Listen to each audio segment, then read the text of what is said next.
Oi, pessoal. Oi, eu de novo aqui. Hoje é um pouquinho diferente, né? A gente aqui no YouTube, sem eu poder interagir assim com vocês com o microfone, né? A gente vai fazer um esquema um pouquinho diferente, mas vai dar tudo certo. E hoje, novamente, eu estou aqui com as minhas amigas ajudantes, que é a Jaqueline Amaral, da COTP, e a professora Maria Rosângela de Vasconcelos Mendes, da equipe da Quali. E a gente tem a Isabela, que é a nossa voluntária, né, que está ajudando. Você não vai aparecer nem um pouquinho, Isabela? Bom, pelo jeito não, mas ela está aqui ajudando, ela é a nossa voluntária. Então, a gente vai dar início.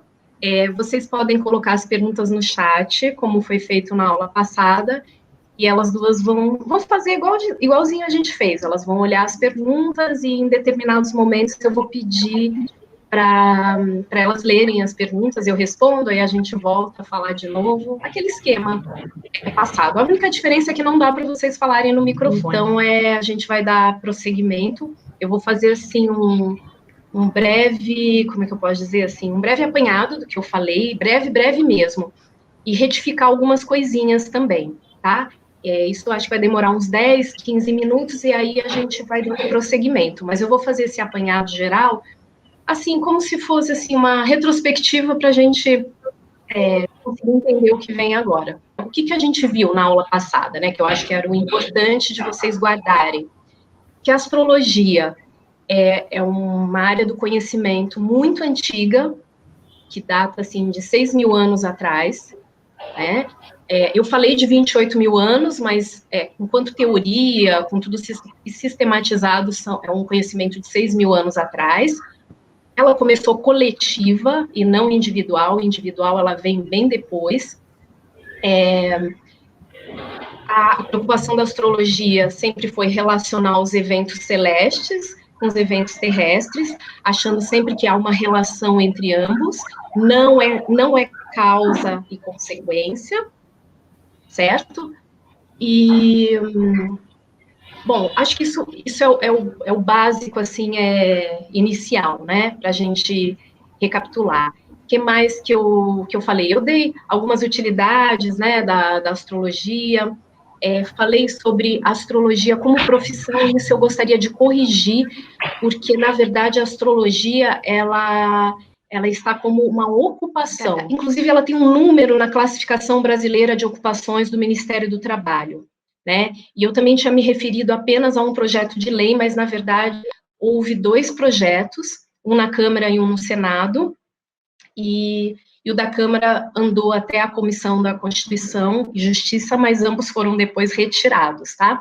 Na verdade, eu me informei melhor, porque, assim, coincidentemente, na próxima aula, eu vou trazer uma convidada, para quem é da área da astrologia, já conhece bem, porque ela é uma astróloga de referência na área, que é a astróloga Celisa Beranger, e ela, curiosamente, eu não sabia, ela foi a pessoa que durante 10 anos tentou colocar realmente a astrologia como profissão.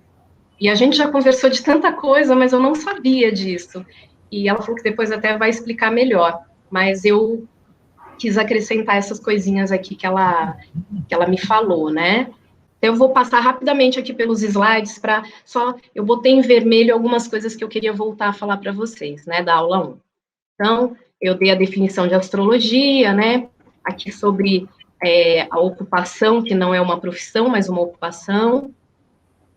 A gente viu as origens, né, astrologia individual e coletiva, começou coletiva, os benefícios, os tipos, aí começamos a falar da história, né, a linha do tempo, e falamos aqui a astrologia durante várias épocas durante a história, né? Aí a gente comentou sobre um pouquinho, né, da parte anterior à Grécia, né, que eles nem contam como nome de escolas astrológicas, porque a astrologia grega, ela ela abrangeu todas as astrologias que vinham antes dela, como a egípcia, a persa, a mesopotâmica, né? A gente falou também um pouquinho da astrologia árabe e a astrologia medieval. E aí a gente parou aí, né? A gente vai falar do Renascimento. Então eu vou passar tudo aqui, onde for para eu complementar, eu vou falar.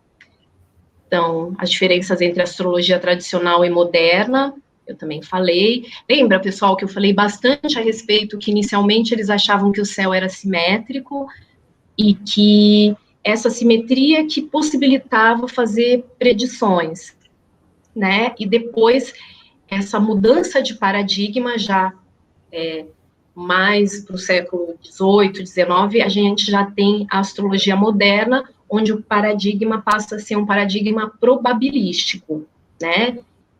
Que você passa a existir a noção de probabilidade, estatística. Então, as previsões, entre aspas, astrológicas, elas passam a ser probabilísticas. Então, tem mais os trópicos também que eu falei, né? Uma coisa que me perguntaram no fim, não sei se estava todo mundo ainda, né? Que foi até uma das perguntas suas, né, Rosângela, que você queria saber por que começa em Áries,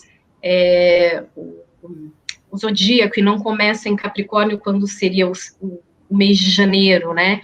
E aí eu deixei muito claro que o início da astrologia tropical, a marca são as estações do ano e não os meses do ano. Então, ela se inicia na primavera do hemisfério norte, até porque a astrologia foi estudada lá, né, como a gente está vendo historicamente. Então, a astrologia tropical, que é a mais presente aqui no Ocidente, ela é baseada nas estações do ano e não nas constelações, né, que a gente conversou muito sobre isso também, da astrologia sideral e astrologia tropical. Lembrando que a astrologia sideral se baseia nas constelações, que tem esses nomes, né, Áries, Touro, Gêmeos, Câncer, enfim, esses nomes aí dos signos, né, e a astrologia tropical, que é a que a gente usa, ela se baseia nas estações do ano, que seriam os equinócios e os solstícios. E aí, era o que eu também estava falando, que deu também muita dúvida ali no final. Hoje o Rafael não está, ele não vai vir, mas ele é um aluno que eu percebi que tem muito interesse. Ele me mandou e-mail para tirar dúvidas. Ele ficou um pouco de dúvida com como é que fala? Oh, meu Deus, de como surgiu os signos e as casas. Ele ficou um pouco perdido com isso, e eu vou retomar, então, isso com vocês para a gente poder ir para frente. Mas, voltando aqui na história mesmo, quando eu falei aqui da Mesopotâmia, é só que corrigindo algumas coisas. A data que eu tinha, agora eu tenho uma data mais precisa, né? Somente em 100 antes de Cristo, que foi na era alexandrina, que a astrologia passa a ser utilizada por todos. Porque lembra que a gente falou que antes era só para os soberanos? Depois que ela passa a ser utilizada por todos, mas eu não tinha a data certa. Agora eu posso botar aqui o 100 antes de Cristo. No Egito, eu também queria fazer aqui uma correção, porque assim, gente, depois eu assisti minha aula, entendeu? Aí eu falei, ai meu Deus, falei isso errado. Então, assim, aqui no Egito, foi um erro aqui, quando eu coloco sobre a teoria dos decanatos, que eu citei para vocês, né? Eu falei que eles que descobriram, criaram, né, a teoria dos decanatos, que eles entendiam que havia uma vinculação entre os planetas, as constelações e as partes do corpo. Eu botei aqui em vermelho constelações porque eu troquei, eu falei signos, e não, nessa época nem existia signo ainda, então são constelações. Eu sei que isso aí para vocês não vai fazer talvez grande diferença, mas eu como professora faço questão de corrigir, porque eu não vou deixar registrado algo que esteja incorreto, né? Aqui está tudo ok. Aqui na Grécia, sobre o Hiparco, né, eu falei para vocês que foi ele que criou a circunferência de 360 graus, e ele foi o primeiro a admitir o movimento do eixo da Terra, que é o movimento de precessão que eu expliquei para vocês, né? E foi ele quem fixou o grau zero de Áries para medir as estrelas. Isso aqui eu estou acrescentando. Então, ele foi a pessoa que definiu isso. Só para vocês verem, né, como que a Grécia teve realmente influência e como que isso aí é antigo. E também o Doroteu de Sidon, que foi outro autor muito importante, ele também publicou isso aqui também acrescentando a obra Astronomicon, ou Astronomicon, não sei como pronuncia, foi dedicada essa obra ao imperador Augustus, e ela é a obra mais antiga, assim, completa da astrologia. Pelo menos registrada, né, até o momento. Porque vocês lembram, não sei se lembram, né, que eu falei que depois dos anos 90 começaram a ter, pela tecnologia mesmo, né, começaram a ter novas descobertas no sentido de os textos antigos foram traduzidos, então muita coisa tem sido descoberta agora sobre astrologia também, que vem para acrescentar, né? Roma também, eu também quero acrescentar isso, que alguns imperadores romanos foram astrólogos, como, por exemplo, Sétimo Severo. Astrologia árabe, ok, astrologia no Ocidente medieval, aqui tá tudo ok. Aí eu falei do trivium e do quadrivium, que eu falei, aqui foi para mostrar que a astrologia era uma das disciplinas das universidades, e isso aqui já nessa época, que ainda é ali até o século XIV. Eu estou ouvindo algum barulho, deixa eu até fechar aqui um pouquinho, eu não sei se é você, Rosângela, ou Jaque, que estão com o microfone aberto, eu estou ouvindo algum som, ou se é você, ou Isabela, que vocês puderem desligar e só na hora que forem falar, porque senão fica, pelo menos eu estou ouvindo a minha voz refletindo, assim. Obrigada, agora ficou bom. Bom, então é mais ou menos isso. A gente tinha parado aqui, né? Que a astrologia, muito bem vista nas universidades. Outra coisa, astronomia e astrologia e matemática eram a mesma coisa. Aliás, eu acho importante lembrar, né? Eu falei para vocês também que eu sou pedagoga, né? E a gente aprende isso muito na faculdade de pedagogia, né, Jaque, que também é pedagoga. Que o conhecimento, na verdade, ele é um só. Só que para fins didáticos, ele foi organizado como se fossem caixinhas. Então, agora vamos só falar de geografia, agora vamos falar só de matemática, agora vamos falar só de música, mas todo o conhecimento está interligado.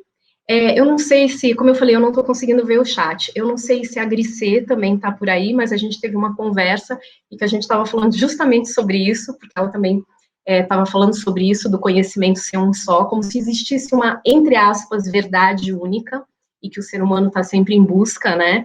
Então, o que a gente tem aqui, na verdade, é uma organização diferente do que a gente tem hoje. Então, tudo isso aqui era considerado matemática, aritmética, geometria, música, astrologia, astronomia, porque vocês sabem, as pessoas que já estudaram música, a música ela é totalmente matemática, mas na organização atual, não, a música é vista como uma arte e a matemática não, isso é uma coisa à parte, né? Então, isso eu também falo para vocês para mostrar como que é a história, né? Como é a evolução do ser humano.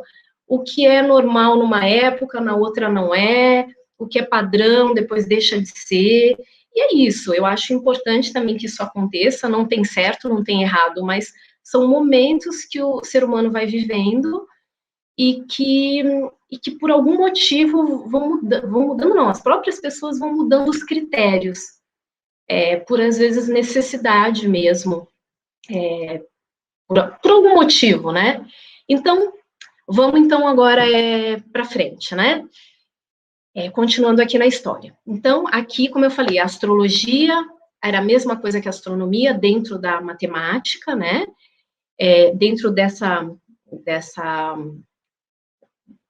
como eles chamavam de quadrivium, né? Que é esse conjunto de disciplinas, e estava no auge, muito bem vista, né? É isso que a gente parou. E aí agora a gente vai entrar aqui no Renascimento, que vai do século XIV ao século XVI, e aí a gente vai começar a ver coisas aqui acontecendo, né? Ainda que no início a gente tem esse prestígio da astrologia, né? Os astrólogos foram conselheiros dos reis e aristocratas até o século XVII, que é quando a gente vai ver que vai ter a decadência da astrologia, né? Aqui ainda o século XV, a década de 1430, a gente tem a criação da imprensa. Eu não sei se vocês sabem que antes disso não existia essa história de jornal, revista, as informações eram difíceis de ser passadas. Hoje a gente tem televisão, rádio, internet, você fala um negócio, fica todo mundo sabendo, né? Antes não existia isso. E a imprensa foi criada em 1430 por Johann Gutenberg, na Alemanha, né? E a partir daí começou a ser possível as coisas serem divulgadas. E a astrologia começa a ser divulgada através dos almanaques de astrologia. Aliás, existiam almanaques para todos os assuntos, tá, gente? A astrologia era um deles. Inclusive, os almanaques eram recentes. Eu nem sei se existe almanaque ainda hoje mesmo, mas eu sei que quando eu era criança ainda existia, de vários assuntos.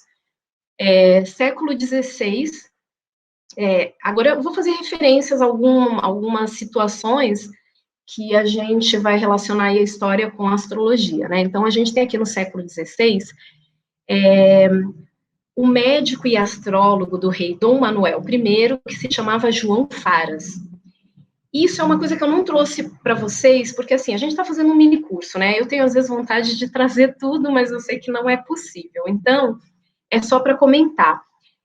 Vocês sabem, né, que quando Portugal descobriu o Brasil, tem aquela famosa carta do Pero Vaz de Caminha, né, que fala da beleza do país, que eles olharam aquele monte de verde, né, era muito, muito verde, e eles descreviam tudo, olha essas aves coloridas, né, eles ficaram encantados, né, e essa carta é muito divulgada, só que não houve só uma carta, né, eu aqui me refiro a essa terceira carta do descobrimento, que ela é muito pouco divulgada, eu tenho ela, na verdade, se vocês quiserem, eu até depois posso compartilhar com vocês, quando eu for mandar a bibliografia, para quem tiver curiosidade, e ela foi escrita pelo João Faras, que ele estava na esquadra, né, junto com o Cabral, e ele era médico e astrólogo do rei Dom Manuel I. Eu botei aqui médico e astrólogo, ele era, assim, outras coisas também, mas por que eu juntei aqui os dois? Porque nessa época, para um médico ser considerado um bom médico, ele tinha que ser astrólogo também.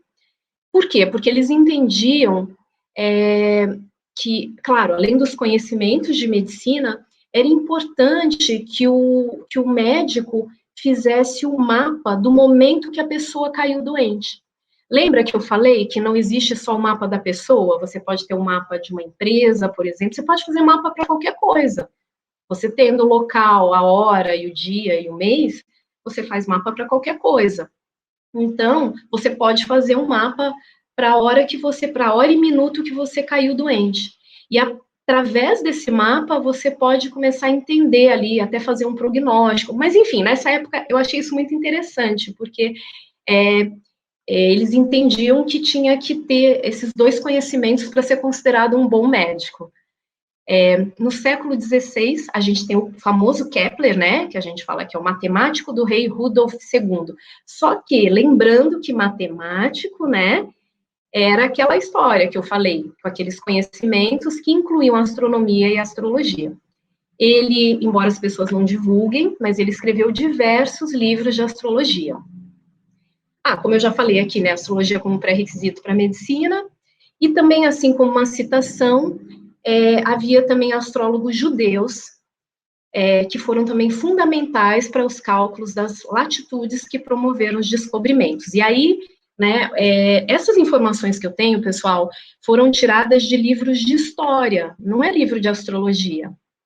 Isso tudo depois vai estar na bibliografia para vocês. Então, tem livros de história que tem capítulos dedicados a essas coisas, que eu também não conhecia, e eu achei muito interessante, né? Então, por exemplo, esses astrólogos judeus, quando eles estavam calculando ali as latitudes, era também por interesses astrológicos. Então, fica aí a título de curiosidade. No século XIV, a gente tem o Copérnico, que ele propõe o heliocentrismo, porque até então era a teoria geocêntrica, né? Que que eu falei, né, na aula passada, a Terra como centro, mas que isso não invalida a astrologia, porque eu falei que é uma questão de ponto de vista. Se você quer falar de uma forma objetiva, com certeza, a Terra e os outros planetas giram em torno do Sol, de forma objetiva, mas de forma subjetiva, foi até aquele exemplo que eu dei, né? Eu daqui tô vendo o pessoal, de repente, lá na praia. Então, e o pessoal lá da praia vê um monte de prédio, né? Então, assim, isso, a gente também, como hoje a gente vai falar um pouquinho sobre ciência e pesquisa, é importante, porque, assim, eu estou falando principalmente para pessoas do IFRJ Campus Rio de Janeiro, que é um campus muito voltado para ciências naturais, né? Então, é importante explicar que as pesquisas empíricas, que a gente vai ver mais para frente, são um tipo de pesquisa e que elas foram muito valorizadas numa determinada época da história. Mas, atualmente, as ciências humanas, elas têm um outro tipo de pesquisa, e que eu vou desenvolver isso ainda, mas com vocês vou falar, mas eu entendo que a astrologia hoje, ela se encaixaria mais no modelo de pesquisa das ciências humanas do que das ciências exatas ou naturais, justamente por lidar com o ser humano, mas isso a gente vai falar aqui mais para frente, tá? Então, é só para justificar, porque quando as pessoas às vezes querem combater a astrologia, elas às vezes falam isso, mas a astrologia partia do princípio do geocentrismo, e na verdade é o heliocentrismo que vale. Então, bom, mas diante, né, diante dessa descoberta, realmente a gente vai começar a ver que a astrologia começa a enfrentar algumas críticas, né? Mas vamos lá. Século XVII, a gente dá esse destaque aqui para o astrólogo William Lilly, com a obra Astrologia Cristã. No século também 17, em 1660, aí sim a gente já começa a ver ali, diante dessas coisas que foram descobertas, como a gente também viu na aula passada, a gente tem o Galileu, que ele descobre, né, ali o telescópio. Então, a partir dali, com o racionalismo dessa época, né, porque eu não fiquei aqui descrevendo as características do período, né, mas com o racionalismo, tudo, a astrologia acaba sendo separada da astronomia, né? Então, o que acontece? A astronomia passa a formular e observar as leis celestes, ou seja, aquela coisa bem descritiva, e ela passa a ocupar o status de ciência. E aí é o que eu falo, a ciência da época, porque antes disso, a astrologia era considerada ciência, por causa dos moldes da ciência anterior. A partir daí, com essas descobertas, né, e com essa preocupação com o empirismo, aí acaba acontecendo essa cisão. Então,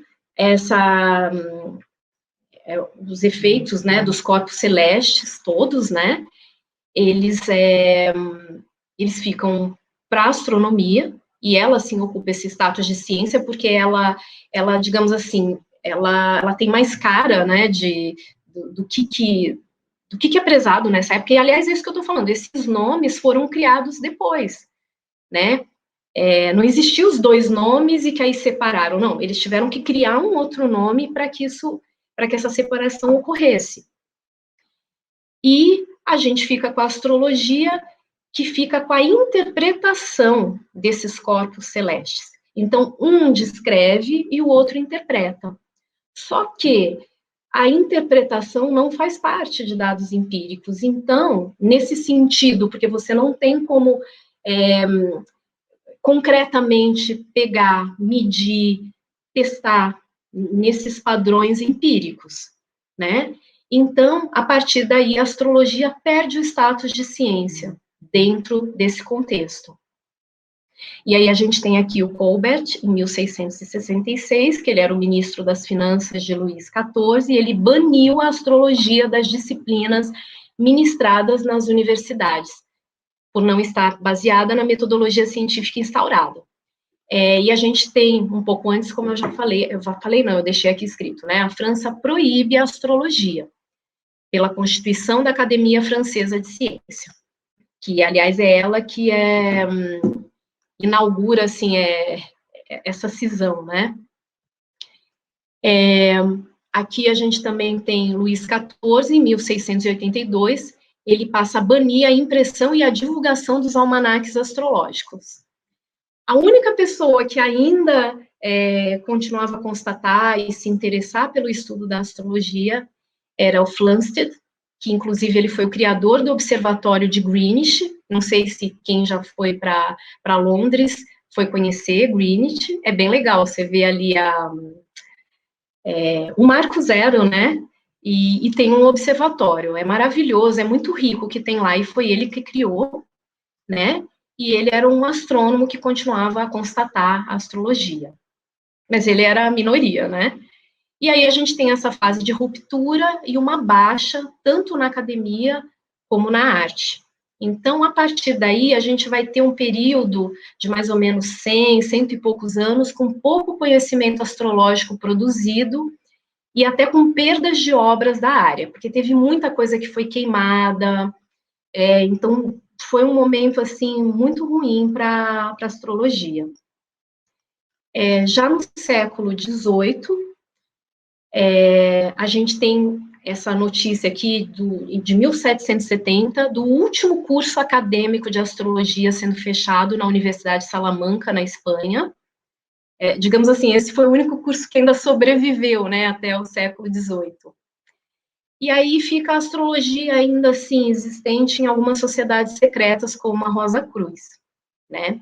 E em 1781, a título de curiosidade para os astrólogos presentes, que também já devem saber, né, teve a descoberta de Urano, que demorou a ser incorporado no estudo da astrologia, né? Porque, como eu falei na aula passada, a astrologia antiga só ia até o planeta Saturno, porque é um planeta visto a olho nu. O Urano, dependendo da época do ano, ele também dá para ver a olho nu, mas ele demorou para ser incorporado. Uma outra coisa que eu também queria falar para vocês, que na aula passada eu relacionei um pouco o Urano com essa quebra de paradigma, né? Quando eu falei da astrologia ser probabilística, e ter essa ruptura entre a astronomia e a astrologia, e como o Urano ele é um planeta de rupturas, eu acabei citando ele, mas eu quero deixar muito claro que o Urano nada tem a ver com isso. O que provocou a cisão entre a astronomia e a astrologia foi o racionalismo dentro da ciência. Bom, e continuando aqui, século XIX, 1846, a descoberta de Netuno, que também para os astrólogos atuais a gente usa também, né, na astrologia moderna. E aí, nos meados do século XIX, os ingleses Richard Morrison e William Wright deram início à chamada astrologia científica pelo mundo anglo-saxônico e estados ocidentais. Ou seja, como a astrologia estava em baixa e não podia mais aparecer, porque aí ela começou a ocupar um submundo mesmo. Já começou a ser confundida com uma série de coisas, né? E eu acho que, assim, que eles entenderam assim, gente, para a astrologia voltar a ser respeitada, a gente vai ter que encaixar ela na ciência de novo. Então, eles tinham essa preocupação com o cientificismo do saber. Então, eles começaram a criar alguma forma aí de estudo para tornar a astrologia científica. A gente sabe que isso não acontece num dia, né? Então, o que a gente vê no final do século XIX é um recomeço da ascensão da astrologia. Só que, assim, de uma outra forma, né? Com essa tentativa de encaixe nesse outro padrão. O que eu digo que é muito difícil, porque esse padrão empírico ele tem que ser palpável. Como é que você vai provar que o que acontece lá reflete aqui? Em termos, eu estou falando em termos palpáveis. Como que você vai medir? Como é que você vai contabilizar? Isso a gente vai falar aqui. Tem pessoas que apresentam alternativas. Mas eu estou falando isso para mostrar, assim, que tem uma complexidade, né?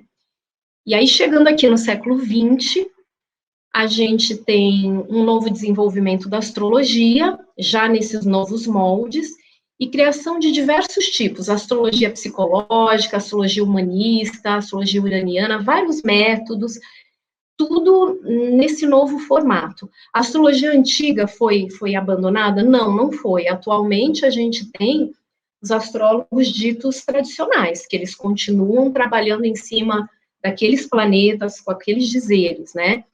Essa astrologia mais nova que a gente vai começar a ver, ela usa coisas anteriores, mas ela agrega novas coisas também, muito, até que eu falei, das ciências humanas.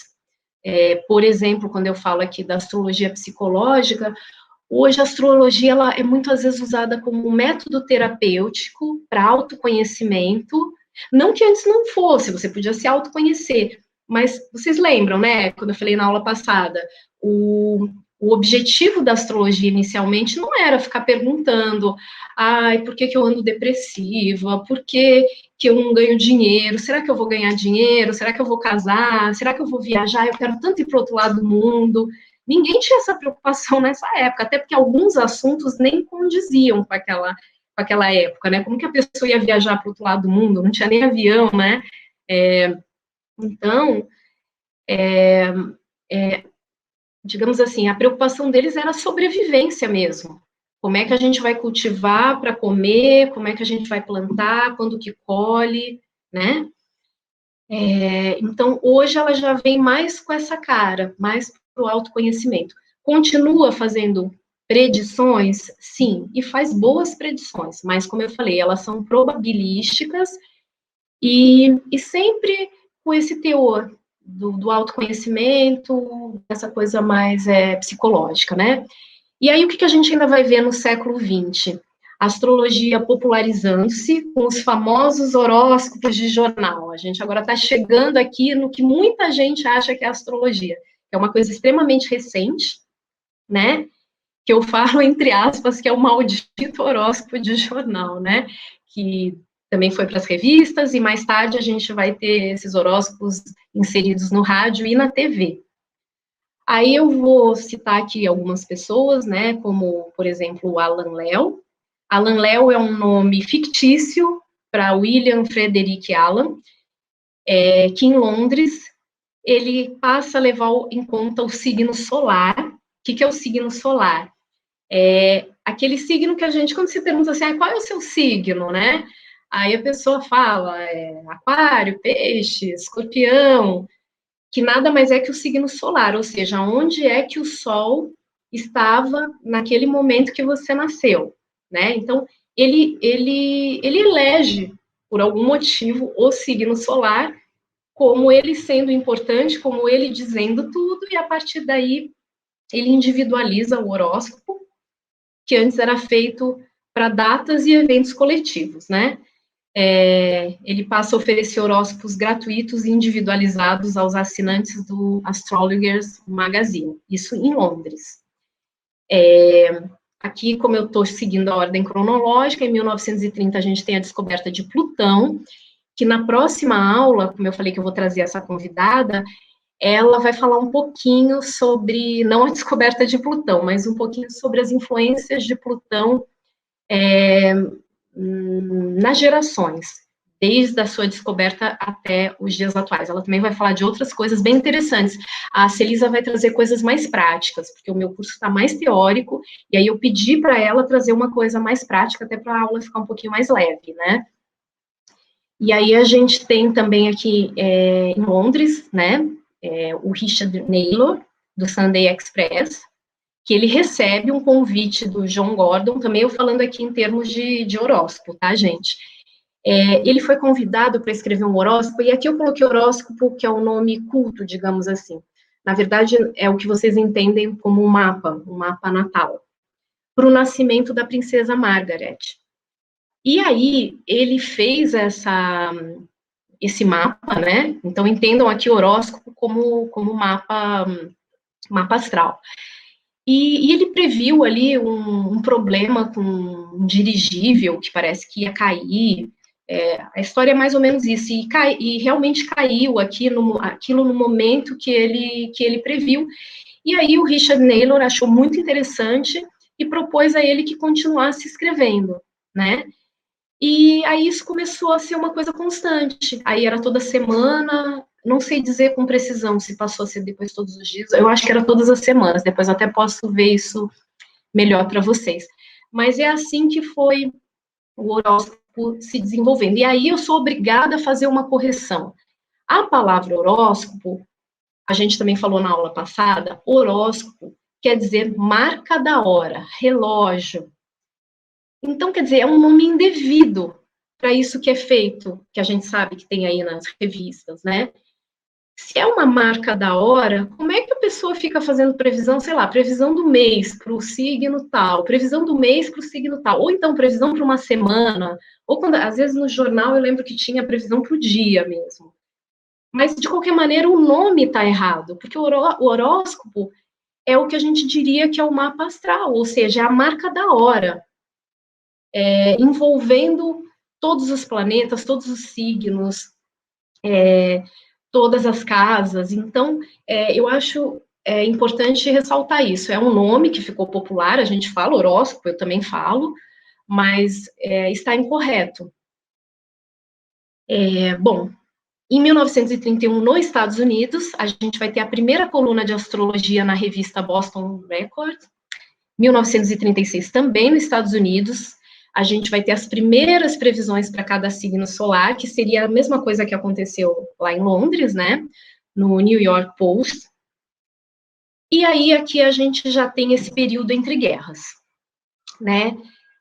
Aí começa a aparecer dois tipos de imprensa astrológica. Uma de conteúdo mais teórico e com uns fins assim de proselitismo, sem publicidade, digamos assim, uma astrologia mais séria, né? E uma outra de grande difusão, de fins comerciais, com esse conteúdo horoscópico, que eu até devia ter colocado entre aspas, né?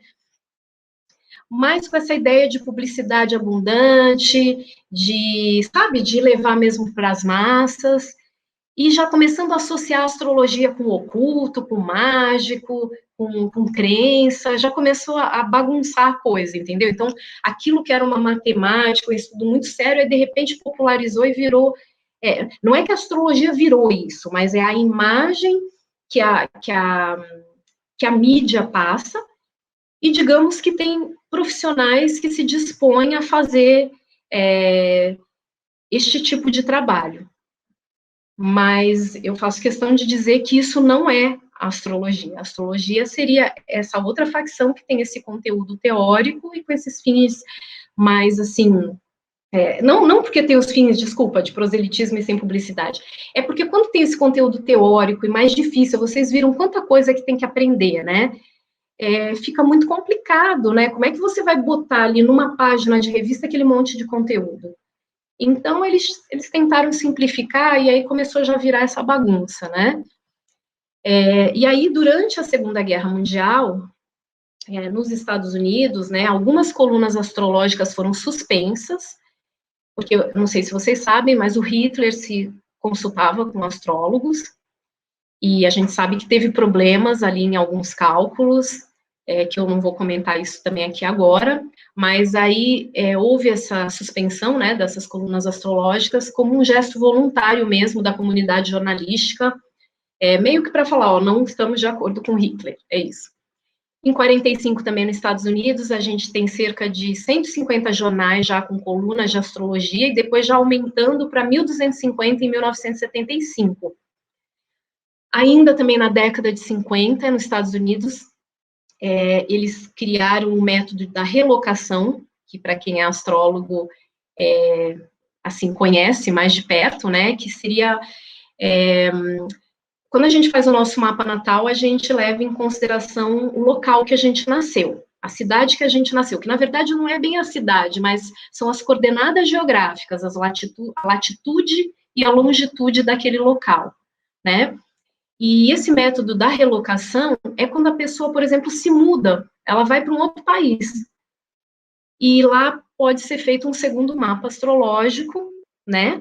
E aqueles acontecimentos vão se somar aos mapas do nascimento da pessoa. Então, isso é uma técnica criada pelos americanos. Em 1960, na Europa, a gente tem a inserção do horóscopo no rádio, com participação diária de um astrólogo. Na década de 60 também, mas nos Estados Unidos, eles, além do método lá que eu tinha falado da relocação, eles criam um outro método, que é da astrocartografia. É bem interessante, é um método que também os nossos colegas astrólogos conhecem, né? Que é quando você pega, assim, o planisfério e você joga as coordenadas ali geográficas e você vê que planetas que estão passando ali. E aí você consegue ver, poxa, no meu mapa, vou até dar o meu exemplo, pessoal.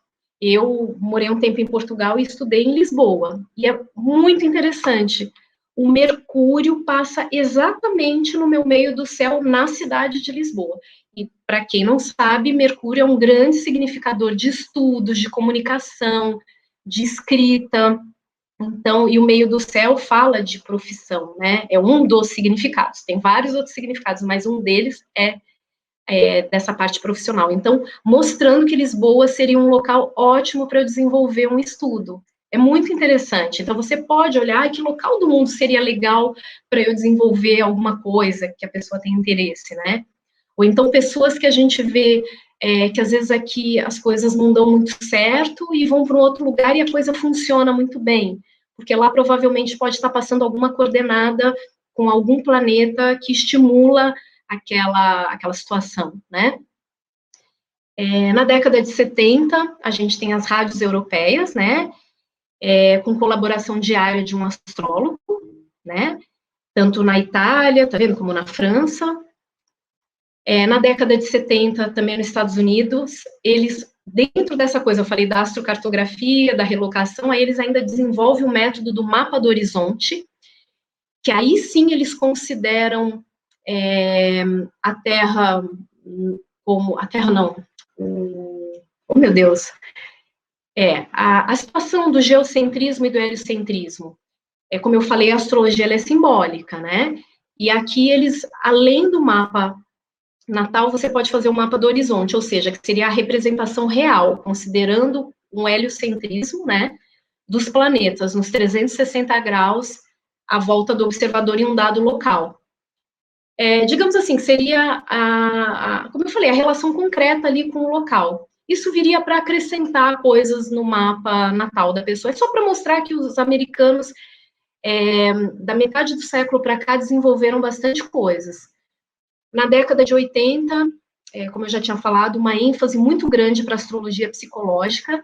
É importante lembrar que em 1962 a psicologia torna-se uma profissão, e nessa divulgação, né, da psicologia, a gente tem a astrologia, como eu falei, como método de autoconhecimento, como um método terapêutico, né?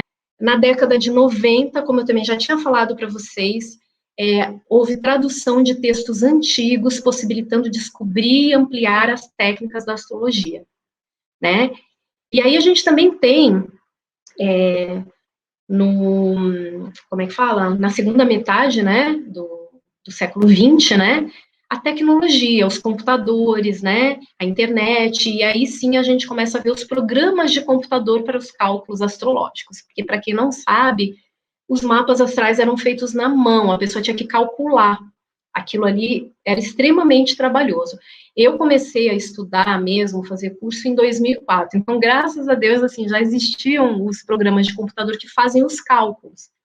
Mas eu acho importante dizer, eu vou até fechar aqui um pouquinho, porque eu vou abrir daqui a pouco para as perguntas. Ai, gente, como é que eu saio disso aqui? Peraí. Saí. Então, deixa eu entrar aqui. Então, eu acho, assim, importante dizer que isso ajudou muito. E acho também importante dizer que vocês não devem confiar muito nesses mapas feitos em computador. O cálculo, sim, mas a interpretação, não. porque a interpretação, ela... Gente, tudo que é feito pelo computador, até como um robô mesmo, é método binário. Então, vai relacionar isso com aquilo, aquilo com aquele outro, mas é totalmente diferente de um ser humano fazendo ali a leitura. Porque, de novo, a astrologia, ela não é uma ciência exata, né? Então, como eu falo, eu sempre falo dos robôs. Os robôs são muito eficientes, os computadores maravilhosos, nos ajudam, mas eles não são seres humanos. Eles sempre vão ser sistemas binários. Essa é a construção pela tecnologia da informática. É ruim? Não, não é ruim, mas é só dizer que não é a mesma coisa que ser humano, né? Então, eu quero agora perguntar aqui para a Rosângela, para Maria Rosângela, se tem alguma pergunta, porque assim, eu vou parar um pouquinho para a gente entrar em outra parte. Então, eu queria saber, Rosângela.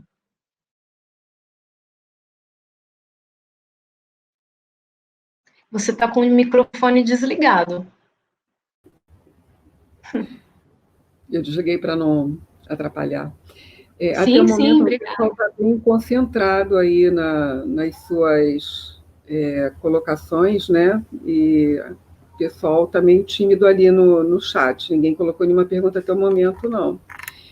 Agora, Então tá. não, achei muito interessante, né, Marisa, isso que você colocou, né? De como a localização, né, pode influenciar na tua vida, né? E essa parte, né, de esses cálculos, né, que graças a Deus, nossa mãe fazia esses cálculos tudo manualmente, eu estava aqui imaginando, né? Então, a era, né, da informática veio aí para auxiliar bastante a vida Os do pessoal astrólogos. que faz, né, que confecciona os mapas.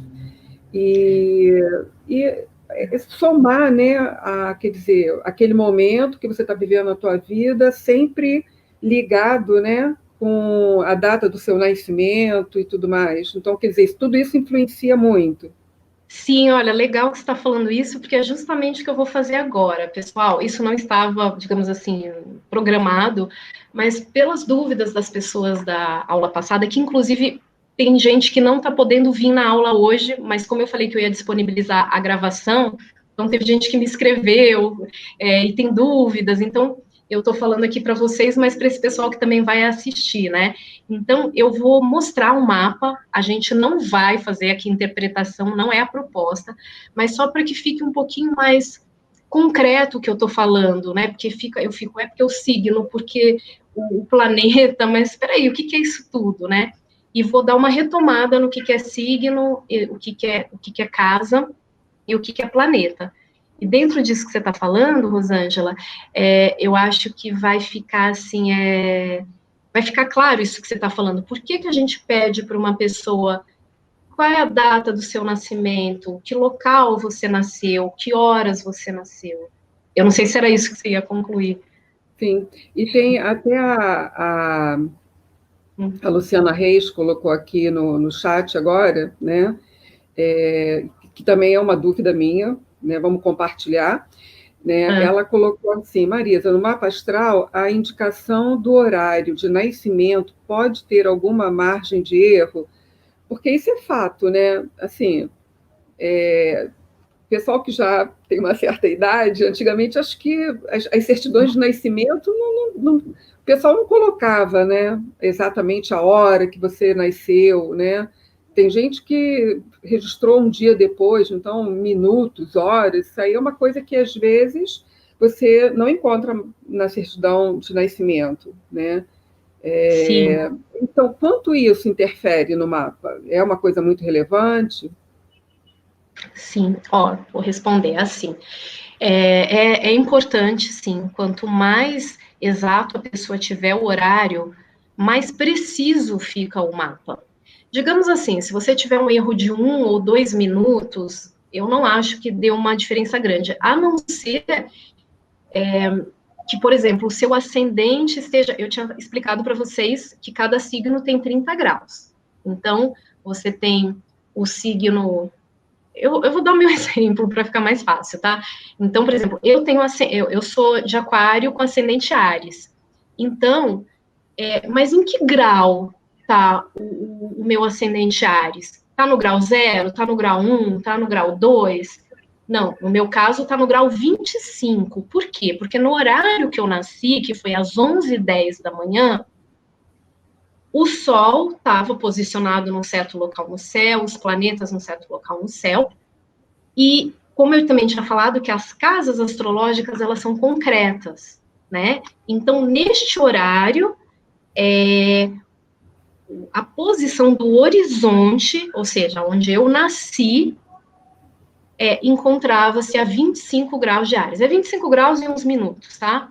Então, assim, vamos supor que o meu pai errou, que foi ele que botou lá na minha certidão. Finge que não foi 11h10, que foi 11h11. Vai mudar? Não. Vai de 25, não sei quantos minutos, vai aumentar um pouquinho. Mas vamos supor que ele teve um erro, assim, eu vou chutar aí de uma meia hora. Percebe que o meu ascendente está ali no limite, 25 graus já está muito próximo de 30 graus. Ou seja, 30 graus já é 0 grau de touro. Então, se ele errou, finge que ele errou, não é o caso, tá? Mas se eu, em vez de 11h10, eu já nasci 11h40, eu tô chutando, tá, gente? A precisão não é essa, não. Mas se fosse 11h40, talvez o meu ascendente já caísse touro. Aí a pessoa chega lá e começa a dar as características de touro, e eu falo, eu não me identifico. Mas aí é porque teve um erro já maior. Mas existem técnicas astrológicas de retificação horária. A retificação horária é uma técnica realmente trabalhosa e ela é feita por um horário pequeno, com pequenos graus pequenos minutos de erro. Agora, pessoa que não sabe, né, Rosângela, se nasceu de manhã, se nasceu à tarde, se nasceu à noite, aí já fica muito difícil. É o caso da minha mãe, que por mais que a minha avó falasse, né, o horário que ela nasceu, a minha mãe ainda fica meio confusa, né?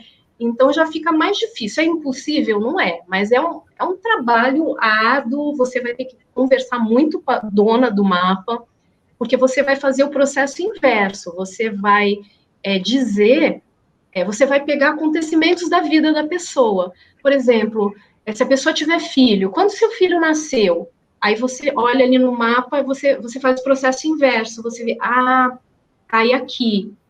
Quando você casou, cai aqui. Então, vendo bem, você achava que nasceu meio-dia, só que meio-dia não bate com esses acontecimentos. Mas se você nasceu às 10, já bate.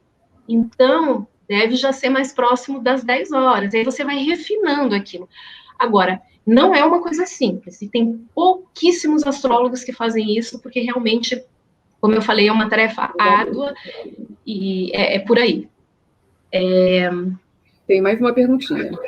A professora Priscila, ela colocou aqui no chat se é verdade que se a pessoa souber com antecedência que ela vai ter um ano ruim, né?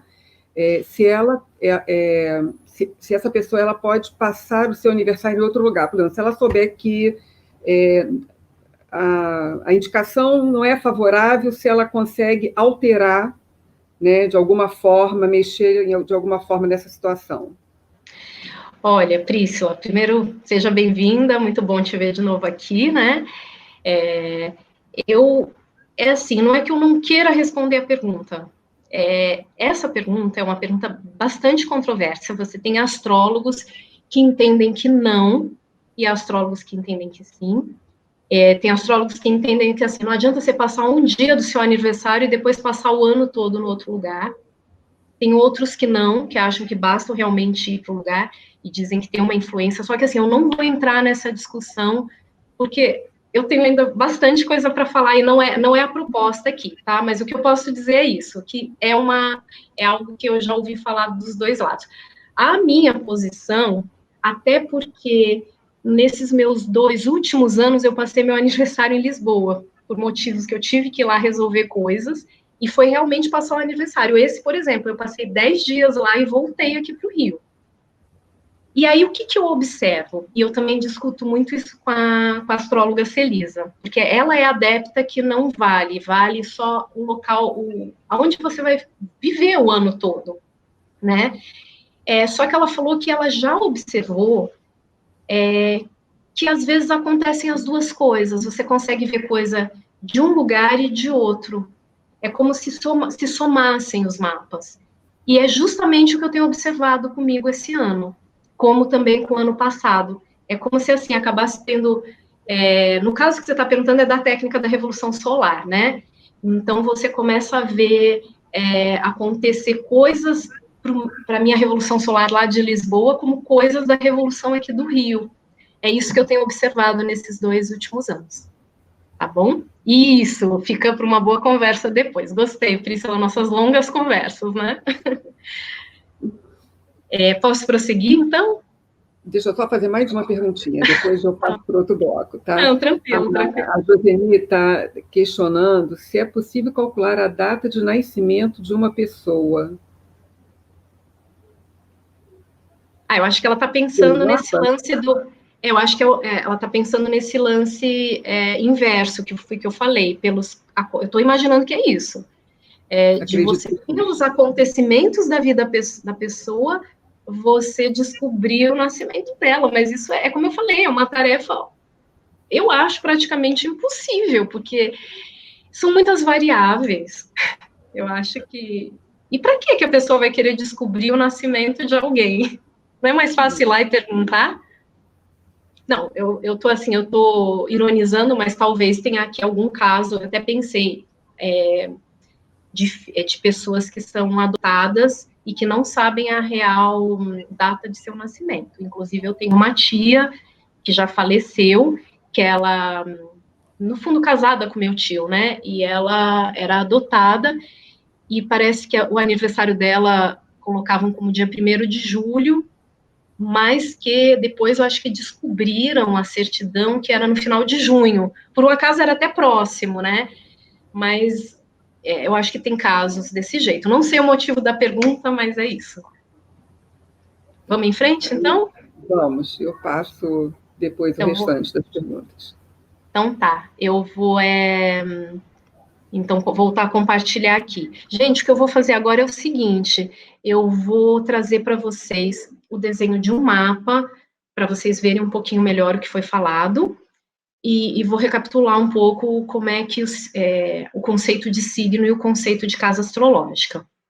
Então, vamos ver se agora funciona aqui o PowerPoint. Bom, pessoal, então, assim, o que são as principais coisas olhadas num mapa? Isso tudo que eu vou falar, eu falei na aula passada, só que agora trazendo de uma forma mais concreta, né? Então, como eu falei, os antigos estudavam os planetas, ou melhor, as estrelas, e depois as estrelas errantes, que eram as estrelas que se movimentavam, que foram chamadas de planetas. Planetas, aliás, o significado é esse, né? Então, o que é planeta para astrologia? A gente tem os luminares, que é o Sol e a Lua, e a gente tem os demais planetas, que são Mercúrio, Vênus, Marte, Júpiter e Saturno.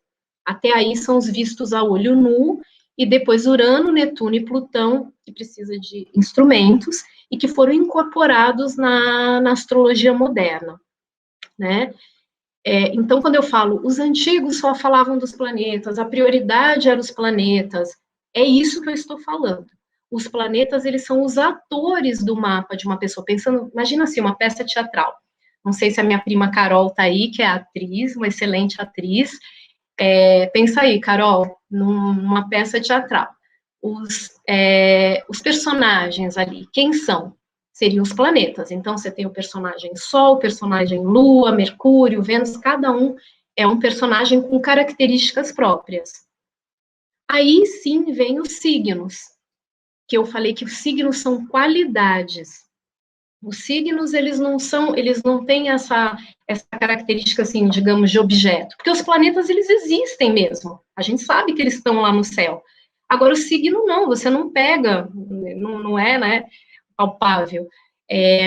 Sempre diferenciando signo de constelação. A constelação as constelações, que são conjuntos de estrelas, e que têm os mesmos nomes dos signos, mas que não são a mesma coisa, elas existem. Agora, os signos não. Signos, recapitulando, signos foram criações simbólicas, criadas pelo homem. Os planetas não foram os homens que criaram. Os signos, sim. E que forma que foram criados? Eles dividiram o céu em 12 partes iguais e estabeleceram 30 graus para cada parte, por isso que eu falei que é uma circunferência de 360 graus. Que no próximo slide eu vou finalmente mostrar para vocês o que é que eu estou querendo dizer. Então, signos são qualidades dadas aos planetas. Então, vou dar um exemplo. Aqui eu estou sentada numa cadeira, a cadeira existe, então a cadeira é como se ela fosse um planeta. E aí eu falo, a cadeira é branca. Branca é como se fosse o signo. Para falar a verdade, todos nós temos todos os signos no nosso mapa. Dependendo da área da vida, eles vão se manifestar. Que aí sim vem as casas. As casas, 1, 2, 3, 4, 5, 6, 7. E desculpa que eu tive um erro aqui, porque não vai só até a 10, vai até a 12. Foi um erro aqui que agora que eu percebi do meu PowerPoint. Mas é até a 12, porque, como eu falei, o céu foi dividido em 12 partes, né? E isso para os signos, mas as casas também são divididas em 12, e aí, no caso, não é o céu. As casas, elas são mais concretas, como eu falei na aula passada, elas simbolizam áreas da vida da pessoa. Eu acho que até cheguei a dar o exemplo, né, que a casa 2 representa as finanças, como a pessoa lida com o dinheiro, os seus recursos, que não precisa ser só dinheiro, recursos materiais, aquilo que a pessoa sabe fazer quando você desempenha bem um trabalho, é um recurso que você tem, né? Por exemplo, a casa 5, entre outras coisas, é a casa dos filhos. Eu estou trazendo exemplos assim para mostrar como é concreto. São áreas da vida mesmo. Então, eu vou aqui finalmente para frente, eu vou dar aqui um exemplo de um mapa. É um mapa, assim, eu não vou fazer interpretação do mapa, tá, gente? Mas é para vocês entenderem o que são essas coisas todas que eu falei, né? Então, primeiro, aqui temos a circunferência. Deixa eu até perguntar, Jaque, dá para ver aqui o ponteiro do mouse mexendo ou não?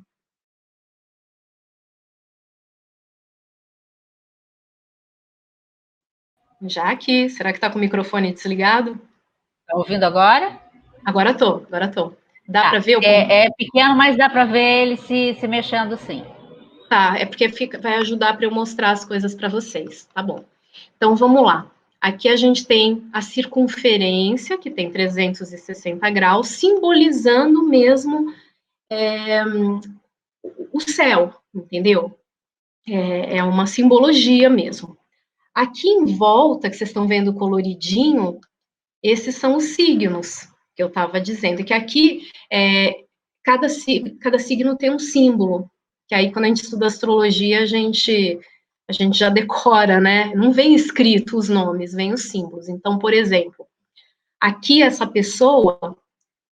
Ai, sumiu o ponteiro do mouse. Ai, peraí, deixa eu voltar aqui. Pronto. Aqui, como eu falei, então, imaginem concretamente, aqui essa linha aqui no horizontal, aqui no meio, é o horizonte. Aqui para cima é o dia. Aqui para baixo é a noite. Por quê? Porque a Terra, sendo redonda, a gente entende que quando o Sol está percorrendo, se ele estiver por aqui, a pessoa nasceu de dia. Se o Sol está aqui embaixo, à noite, você não enxerga o Sol. Então, o ascendente ele é marcado pelo horário que a pessoa nasceu, como eu falei. Então, nesse caso aqui, essa pessoa nasceu, é uma mulher, nascida no dia 19 de abril de 62, aqui no Rio de Janeiro, às 16h10. O que acontece? O signo solar dela... bom, como eu falei, esses desenhos aqui, coloridinhos também, são os planetas, que eu falei que são os personagens da nossa história aqui, né? Então, eles que atuam. Então, a gente tem aqui o Sol em Áries. Esse aqui é o símbolo de Áries, o carneiro. E aí a gente consegue ver aqui, olha, 29 graus e 14 minutos de Áries. Por mais um pouquinho, mais um dia, essa pessoa já seria do signo de Touro, né? E aí o que a gente vê? Ai, o que acontece? Que o ponteiro some. Tem que voltar aqui outra vez. Ixi, peraí. Aí, o que acontece? Então, tá aqui o Sol dessa pessoa no signo de Áries, ou seja, essa pessoa tem essas características arianas, né? E porque é aquilo que eu falei, os personagens são os planetas recebendo essas qualidades. Então, se o Sol está em Áries, esse Sol recebe qualidades arianas. Porém, essa pessoa, no horário que ela nasceu, às 16h10, a gente tem aqui a linha do horizonte, né?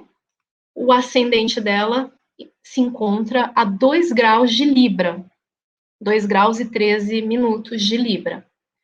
Ou seja, embora ela ali conscientemente, a vontade dela seja expressada de uma forma ariana, o comportamento dessa pessoa vai ser muito mais libriano, até, eu estou falando assim, num primeiro momento, do que ariano. Seria um tipo de pessoa que talvez num primeiro momento a gente nem diria que é uma ariana. Por quê? Eu poderia acrescentar agora as casas. Como eu falei, casas são áreas da vida, que estão aqui, tá vendo? No numerinho 1, 2, 3. E vocês também podem perceber que as casas não têm tamanhos iguais. O signo, sim, cada signo tem 30 graus. As casas, não. As casas vão variar com o local que você nasceu. Por exemplo, aqui, Rio de Janeiro, coordenadas 22 graus de latitude, né? E 0,43 aqui de longitude. Lembram quando eu falei do trópico de Capricórnio e Câncer? O Rio de Janeiro está muito próximo do trópico de Capricórnio. O trópico de Capricórnio é 23 graus, corta São Paulo. É muito próximo. Então, eu estou falando isso, gente, não é para vocês falarem, meu Deus, como é que eu vou interpretar esse mapa? Não, eu não vou ensinar a interpretar mapa, mas é só para vocês entenderem que tudo isso é incorporado na leitura de um mapa. Então, por que eu falei... Ai, sumiu de novo o ponteiro. Então, assim, e aí o que acontece? Esse personagemzinho aqui, esse Sol em Áries, ele está na casa 7. Quem que é a casa 7? A casa 7 é o outro, que pode ser desde um sócio, pode ser o marido, ou pode ser qualquer pessoa que a pessoa vá fazer algo em dupla. Então, a tendência que dá aqui é esse outro manifestar muito mais a sua vontade, querer impor as coisas, do que a própria pessoa. É como, em psicologia a gente fala, é como se essa pessoa projetasse esse sol no outro. Então, é uma pessoa que vai gostar muito de fazer as coisas em dupla, porque é uma pessoa que quer brilhar com o outro, e não sozinha, egoisticamente, mandando, sendo egoísta mesmo, olhando só para o próprio umbigo, entendeu? E aí, teriam inúmeras coisas aqui para a gente falar. Eu dei uma palhinha para vocês verem que a coisa não é assim, eu sou aqui, no caso, eu sou de Áries, então, como eu sou de Áries, então acabou, o resto dos signos esquece. Não, não, não. Essa pessoa, como qualquer outra, tem todos os signos no seu mapa. Então, é como eu falei, na casa 1, ela vai se mostrar como libriana, na casa 2, como uma escorpiana, claro, com o planeta Netuno aqui. A casa 3, que já simboliza os parentes próximos, vizinhos, até mesmo comunicação, viagens próximas. Eu não vou ficar dando explicação de todas as casas, tá, pessoal? Mas só para vocês terem uma ideia. Ela aqui já apresenta isso em Sagitário. E aí, o que é mais interessante, essa pessoa pode até ser uma pessoa assim, só vou dar mais esse exemplo, a gente vai para frente, só para vocês verem como é complexa a coisa. Então, é uma pessoa de Áries, com ascendente em Libra, e a gente tem aqui o meio do céu em Câncer. O que é o meio do céu? É como a pessoa se mostra socialmente. E o fundo do céu, que é esse aqui para baixo, né, que vocês estão vendo que tem um eixo aqui horizontal e um eixo vertical. E quando a gente fala meio do céu, é meio do céu mesmo, é o topo. Inclusive, se você tiver o Sol aqui, você nasceu aqui perto do Equador, você provavelmente vai ter o sol bem aqui, porque meio-dia o sol tá a pino, dependendo da época do ano, né? Então, eu tô só querendo dizer que não é uma coisa maluca, é um desenho mesmo do que está acontecendo, claro, com significados simbólicos.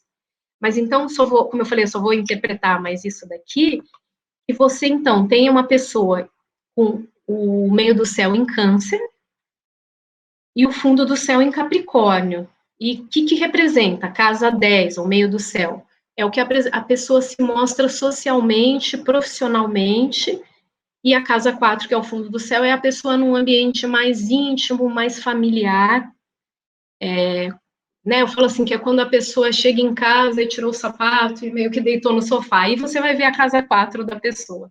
E também vai ver como é a família dessa pessoa, as coisas que a pessoa herdou, né, da família. Herdou em termos mais psíquicos, assim, né?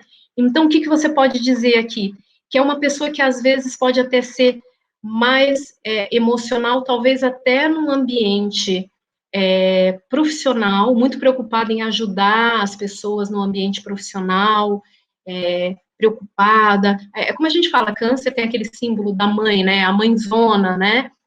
Mas, num ambiente mais íntimo, mais familiar, já tem Capricórnio, pode ser até uma pessoa muito mais prática. Como eu falei, tudo conta no mapa. Eu tô falando que depois a gente pode ter regência, tem várias coisas para a gente falar no mapa, mas eu tô falando assim, a grosso modo. Como eu falei, é uma palhinha, assim, para vocês verem que tem tudo isso aqui. E essa bagunça aqui no meio, esse monte de linhas azuis, vermelhas e verdes, né? Isso são como os astros, esses planetas que eu falei que são os personagens, interagem entre eles. Porque eles podem estar harmônicos entre eles, mas eles podem estar brigando entre eles. E aí, o que acontece? Nos aspectos harmônicos, digamos que as coisas fluem mais fácil, com facilidade mesmo, aquilo é mais harmônico. E nos aspectos desafiadores, a pessoa acaba tendo um excesso de energia, e aquilo, como é excessivo, às vezes aquilo ali é mal conduzido, e aí, isso que é legal, quando você vai ler um mapa, porque aí você vai ver que, de repente, aquela sua dificuldade, você pode tentar harmonizar aquilo, e aí entra o lance do livre-arbítrio, você não está, assim, destinado a ser desse jeito, não tem jeito, não, você pode aprimorar. Inclusive, eu sempre cito esse exemplo, a maioria como é que fala, dos empresários, tem um mapa cheio de quadratura e oposição, que são, principalmente quadratura, que são esses quadrados aí vermelhos, que eles mostram várias tensões, mas também essas tensões é o que impulsiona o cara ir lá, empreender, querer ganhar dinheiro, né? Porque às vezes a gente tem um aspecto muito harmonioso, aquilo é tão harmonioso que aquilo, às vezes, aquilo nem te estimula. Então, assim, como vocês podem ver, é muita informação, até porque, como eu falo, o ser humano é complexo mesmo, né? Então, eu vou... Peraí. Tá, e aí que sim, que seria a aula 2 propriamente dita, né, que a gente vai entrar na parte de pesquisas astrológicas, só que eu vou dar uma pausa de novo para ver se tem alguma pergunta.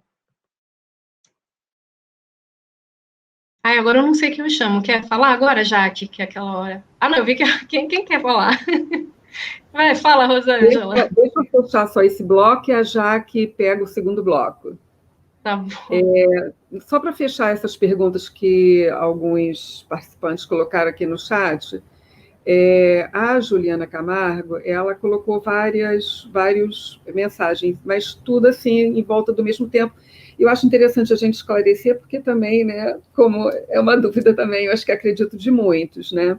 Ela está questionando o problema, a questão de você ratificar a sua a sua hora de nascimento, né?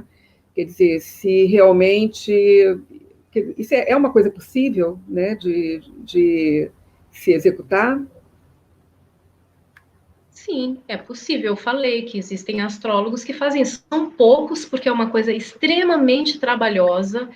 É um trabalho árduo mesmo, mas é como eu falei, mas que seja, digamos assim, numa orbe ali de minutos, também não tão grande, como eu falei.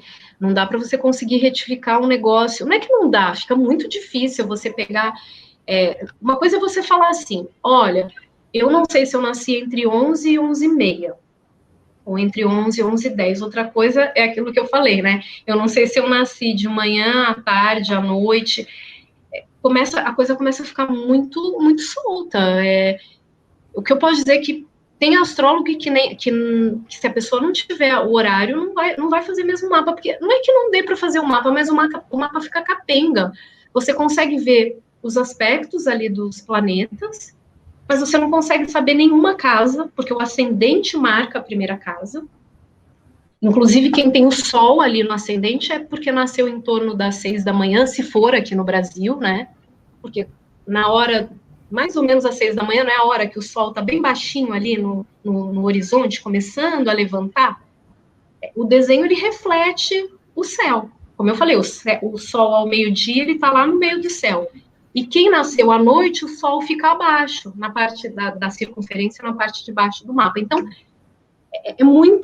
seria assim, a pessoa teria que ficar muitos dias para você ficar analisando a vida de uma pessoa para tentar encaixar, para ver a história da vida, para você tentar retificar. Sim, e o Danilo, ele colocou uma pergunta aqui que ele gostaria de saber a origem do nome do livro do Lilly, porque ele o intitulou Astrologia Cristã. Por que ele intitulou Astrologia Cristã? Sim, eu citei esse livro. Eu, na verdade, não conheço essa obra, mas, assim, como é que eu posso dizer? Eu coloquei ali como marco nesse sentido de que houve pessoas que se contrapunham totalmente à astrologia por motivos religiosos, como a gente viu lá atrás. A gente depois tem essa questão do racionalismo, né? Mas a gente tem, ao mesmo tempo, pessoas tentando inserir, né, a astrologia com a era cristã, como eu também dei o exemplo, na ciência. Eu estou, na verdade, conduzindo aqui tudo muito para a ciência, porque é a proposta do nosso curso e como é que se diz? E até porque eu estou falando no ambiente acadêmico, tá? Mas eu não conheço o livro, nunca li, tá? Mas foi nesse sentido. Ok. Deixa eu ver com a Jaqueline. Jaqueline, tem alguma no chat que eu deixei passar? Você quer reforçar aí? Peraí, Jaque, deixa isso. Ih, que houve? Posso? Diga, Jaque. Tá, a Anne Vitória pergunta, cada signo tem um planeta correspondente? Sim, boa pergunta, até para eu reforçar coisas que eu falei quando eu falava do céu simétrico, né? Então, a pergunta dela é se cada signo tem um planeta correspondente, que é o que a gente chama de regência. Eu não vou ficar explicando regência aqui, porque também não é a proposta do curso. Na verdade, gente, muitas das perguntas de vocês são perguntas de formação em astrologia. Isso vocês podem aprender num curso de astrologia, tá? O que eu posso fazer é uma resposta assim, rapidinha, né? Dizer que sim, que tem a ver. E quando eu falei que o céu era simétrico, é porque os antigos, eles pegavam os planetas, por exemplo, Sol e Lua, que eram os mais importantes, então sempre fixando ali eles, né? E aí, a partir daí, eles iam fazendo signos. Eu vou tentar, o ideal talvez seria eu ter mostrado isso num desenho, mas vamos lá. Agora que vocês já viram aquele círculo, imaginem que em alguma parte ali daquele círculo a gente tem o signo de Câncer. Por que o signo de Câncer? O signo de Câncer, ele é regido pela Lua, né? E depois, logo em seguida, a gente tem Leão, que é regido pelo Sol. E aí, por que eles escolheram Câncer com a Lua e Leão com o Sol? Porque, como eu falei, no hemisfério norte, não era tudo baseado nas estações do ano? E no hemisfério norte, é justamente quando o Sol encontra-se ali no signo de Câncer, que você começa a ter o verão. E aí ele permanece ali. Desculpa, no signo de câncer, ó, oh meu Deus, no mês de julho, você começa a ter, final de junho, você começa a ter o verão lá e o inverno aqui para o hemisfério sul, né? Então, eles associaram o Sol e a Lua como os mais importantes, justamente com essa época do ano que é farta, que planta e tudo dá, é uma época para eles maravilhosa. Então, você tem essa associação nesse sentido. E aí, como um signo está ali do lado do outro, eles foram se deslocando simetricamente. Então, você tem, se ali do lado, eu teria que mostrar isso num desenho, eu vou falar, não sei se vocês vão conseguir entender, mas ficaria assim, você tem Câncer e Leão. E aí, o que vem do lado de Câncer? Gêmeos, e do lado de Leão, Virgem. Então, Virgem e Gêmeos, regidos por Mercúrio, que é o primeiro planeta que vem depois, né, desses, em termos de posição mesmo, no céu. Aí, o que você tem do lado de Gêmeos e Virgem? Você vai ter Touro e Libra. E Touro e Libra regidos por Vênus, que é o próximo planeta. Aí, finalmente, você tem, antes de Touro, você tem Áries, e depois de Libra, você tem Escorpião, ou seja, Áries e Escorpião regidos por Marte. E assim sucessivamente até chegar no oposto de Leão e Câncer, ou melhor, de Câncer e Leão, que é Capricórnio e Aquário. O que é Capricórnio e Aquário para o hemisfério norte? É o inverno. É o inverno, é a dificuldade, é a frieza, é o gelo, é o frio. E aí você pega Capricórnio e Aquário, você tem as regências de Saturno. Que você precisa de... um dos significados de Saturno é esse, que você precisa de ter disciplina, estruturar as coisas para você poder colher. Você precisa esperar, o Saturno é o deus do tempo. As coisas não são assim, já fiz, já deu tudo certo. Com Saturno, eu falo, não se brinca, né? Então, tudo aí tá conectado, e por isso que eles falavam que era simétrico. Só que, quando depois eu falo de Urano, Netuno e Plutão, que foram descobertos, aí eles viram que não era tão simétrico assim, porque aí depois eles incluíram, né, Urano como regente de Aquário, Netuno como regente de Peixes e Plutão como regente de Escorpião, mas os regentes antigos são ainda usados por muitos astrólogos. Eu uso e eu acho que são, assim, muito fortes, né? É isso. Mais alguma coisa? Não, acho que não. Acho que por hora é isso. Tá. Não, até bom, porque a gente tem aqui um pouquinho mais de 20 minutos para eu poder entrar na parte de pesquisa, para a gente poder concluir, né? Porque a nossa próxima aula, como eu já falei, a gente vai ter a convidada, a astróloga Celisa Beranger, e ela vai falar, assim, de vários assuntos que tem até relação com o que a gente está falando, mas ela vai trazer exemplos práticos mesmo, mostrar as coisas das gerações. Eu não quero muito falar o que é, não. Prefiro que seja mais surpresa mesmo na hora, tá bom? E, mais uma vez, vocês vão receber o link no e-mail de vocês, tá bom? E essa aula também está gravada, que vocês também vão receber. Isso eu me esqueci de falar, né? Bibliografia também, no final do curso. Vamos lá. Deixa eu... Bom, vou voltar aqui para o meu PowerPoint, deixa eu adicionar aqui. Então, vamos lá, pessoal. A nossa segunda proposta do curso, que eu vou tentar fazer assim de uma maneira mais rápida, mas que não, nem por isso é menos importante, é a parte de pesquisa. E por que eu gosto de falar de pesquisa astrológica? Primeiro, porque eu sou pesquisadora há muitos anos na área da psicologia e educação, desde os anos 90, quando eu ainda era estudante. Eu acho que sem pesquisa o conhecimento não avança, entre outros motivos, mas vamos lá. Também por que eu acho importante falar de pesquisa astrológica? Para as pessoas também entenderem que o conhecimento da astrologia também tem um interesse em avançar. Existe um interesse em pesquisar para ver o que funciona, o que não funciona. E aí o que a gente vai ver aqui?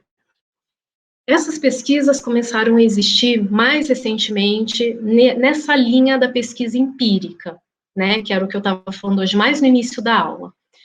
E aqui eu acredito que tenha bastante gente, né, que trabalha com laboratório, com pesquisa, então entende um pouco o que eu estou falando, principalmente se forem as pessoas das ciências naturais, né? E o empirismo, que vem muito ali da ciência positivista, né? Os dados precisam ser descritíveis, reprodutíveis e contestáveis com exatidão. Não dá para falar assim, eu acho que. Vamos supor assim, eu já entrei em alguns laboratórios do IFRJ, né? Imagina, vocês vão fazer ali um experimento e aí vocês misturam ali alguns componentes, no caso químicos, por exemplo, e aí uma pessoa fala assim, eu acho que eu acho que é um pouco. O outro fala, eu acho que é muito. Mas quanto é muito? Quanto é pouco? Não dá para ser assim. Precisa aquilo ter uma quantidade que você consiga descrever, seja por peso, seja por medida, de qualquer maneira, aquilo precisa, digamos assim, ser mais palpável. Essa é muito a ideia da pesquisa empírica. O que não se enquadra nisso não é pesquisa, não é ciência, como a gente já viu lá atrás. E esse foi um dos motivos, né, da astrologia sair do âmbito da ciência naquela época.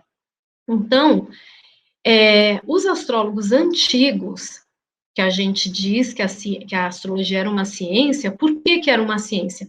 Porque para aquela época a ciência não era baseada no empirismo, era baseada em outras coisas que eu desconheço, mas o que eu sei é que eles formulavam hipóteses e eles comprovavam no decorrer da vida das pessoas e dos estados, dos governos, né? E isso já era o suficiente. Então, por isso que eu estou falando, para cada época que a gente vive, a gente tem esses padrões que são reconhecidos como normais. E como eu estou falando, isso não é só para a ciência, é para tudo. É engraçado que eu estou falando com vocês, eu até lembrei de uma situação que a minha mãe conta, eu acho que eu até falei para alguma pessoa aí que veio conversar comigo sobre o curso, né? Ela me conta que quando ela era jovem, mulher não podia usar calça. Não é bem que não podia, mas era meio mal vista, entendeu? E aí eu dou risada, eu falo assim, gente, eu era criança, eu já usava calça, não tinha problema nenhum. Então, percebe, são padrões que para aquele local ou para aquela época, aquilo é dito como uma regra, e quem sai daquela regra é rechaçado, é colocado, às vezes, numa posição muito, até às vezes, frágil, às vezes até sofre preconceito, então a gente vai vendo, né, as mudanças que a história vai trazendo ao longo. Então, como eu falei, para os antigos, o que eles faziam era ciência. Então, eu acho importante ressaltar isso, que a astrologia antiga era, sim, considerada ciência. Inclusive, como vocês viram ao longo de todo o meu discurso, né? E aqui, essas coisas que eu escrevi é para vocês acompanharem o meu raciocínio, porque eu vou tentar, em poucas palavras, trazer o raciocínio para onde que a astrologia poderia se enquadrar como uma ciência atual. Isso é uma formulação. Algumas coisas que eu vou falar seriam formulações de astrólogos mais recentes, e algumas formulações são minhas mesmo, são coisas que eu penso a respeito e que aí, quando for eu também vou falar, que são formulações minhas, né? Então, vamos lá. Cada mapa astral, ele é diferente. Vocês viram a complexidade que né? Você joga lá dados, dia, ano, mês, hora, local, né? Então, por que o mapa é diferente? As pessoas são diferentes. Aliás, de novo, não é porque aquilo está no céu que a pessoa é daquele jeito, ao contrário, né? Existe ali um pareamento, então, pessoas diversas, mapas diversos. E mais do que isso, porque pode já vir aquela pergunta, mas e se fulano nasceu na mesma hora, no mesmo dia, no mesmo local? Gente, o mapa, eu falo muito isso, como eu falei, os planetas são os personagens, os signos são as qualidades, e as casas, como eu falei, que são físicas, elas seriam o cenário. Então, se eu pego, eu vou dar um exemplo bem concreto mesmo, uma personagem da princesa, e eu dou, Carol, se você estiver aí, eu vou dar a personagem da princesa para você atuar, você vai ser a princesa. Aí a Carol, minha prima, tá, pessoal? A que eu falei que é atriz. Aí ela vai lá, ela vai fazer a personagem de princesa. Aí o que acontece? Eu dou o mesmo papel para minha outra prima, que também está aí, que é a minha prima Márcia, minha prima também muito querida, que não é atriz, é advogada. Mas vamos lá, Márcia. Aí você vai interpretar o papel de atriz. É o mesmo papel. As duas vão desempenhar igual? Vai ser exatamente igual? Eu sei que vocês não conhecem elas, né? Mas usem esse exemplo para qualquer outra pessoa, tá?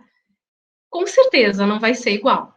Então é isso que eu quero deixar claro. Os mapas, eu uso é um termo meu. Eu falo que o que você recebe ali no seu mapa são ingredientes. O que você vai fazer com esses ingredientes? Como é que você vai cozinhar esses ingredientes? Aí é com você. Se você quer pegar a farinha com o leite, como que é? E o sal e fazer um pão, maravilha. Ah, não, mas eu não quero usar o sal, eu quero usar o açúcar, eu quero fazer um bolo. Ah, ok, faz o bolo. Então, como a pessoa vai manifestar esse mapa é uma coisa que eu entendo que isso, eu vou usar um termo que eu acho que, eu que sou da área acadêmica, não é muito legal usar, mas eu acho que é uma coisa que é de alma, que vem de cada um.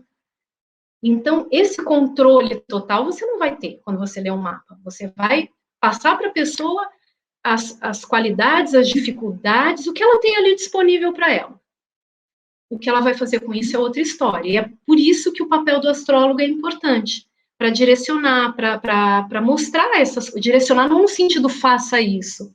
Aliás, se vocês forem no astrólogo e ele disser faça isso, não faça aquilo, fuja do astrólogo, porque quem tem que tomar as decisões é você, com as informações que o astrólogo te dá, né? Então, eu acho, assim, isso importante. Outra coisa também que eu acho importante, para falar até de livre-arbítrio, que as pessoas vão falar assim, mas será que é assim mesmo? Eu acho que qualquer um pode ser qualquer coisa. Com certeza, qualquer um pode ser qualquer coisa, mas será que você tem estrutura para isso? Eu vou dar um exemplo físico, e esse exemplo é meu. Quando eu era adolescente, eu adorava ver jogo de vôlei. E eu queria aprender vôlei, eu queria jogar vôlei. E aí, quem me conhece sabe que fica difícil. O meu tamanho, 1,57 m. Não sou, assim, tão frágil assim, mas eu vou falar, na escola, quando a bola do vôlei batia aqui, que eu ia dar uma manchete, eu ficava com o braço todo estourado. E eu insistia, isso aqui começava a ficar preto, mas porque eu queria, porque eu gostava, não sei o quê. Eu podia ter continuado? Podia.